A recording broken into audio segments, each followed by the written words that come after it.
Hello, and welcome to the fourth tutorial in our Photoshop series. In this tutorial, we'll talk about how to crop and resize images, as well as explain what resolution is and how you can get it to work for you. Let's get started. With a Photoshop document open, you can see that I have the image ready to be manipulated. What we'll do today is show off how to crop parts of the image if you need some bits of it for your projects. To crop, click on the crop image icon on the left here. This is actually one of two ways we can crop the image as well, and I'll show the second in a moment.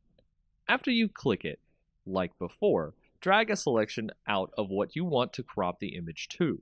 Cropping the image means you select those parts of the image and only those parts. When you're ready, right-click and select Crop. The second way we can crop the image is to go back, select an area with the Selection tool, and click Crop from the Image drop-down menu. Next, we'll go over how to resize an image. Resizing is a great way to get an image into a smaller or larger specified size for a client on a job or a project you're working on. First, have your image ready, then click the Image drop-down menu.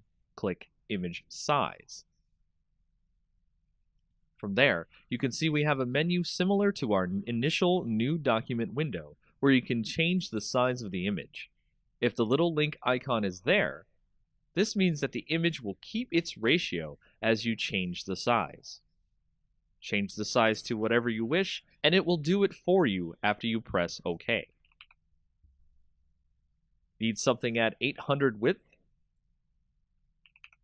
It'll change the size of the image to fit that width and change the height accordingly. Lastly, I'll talk about resolution. As you can see here on the Image Size Properties window, you can see here that the resolution is 72 pixels per inch. That means the image itself will not be very large. If we change it to something like 300 pixels per inch, the image will be very large, and this is a good way to get your image to scale up quickly for banners, or scale it down so that you can fit it inside a smaller file size.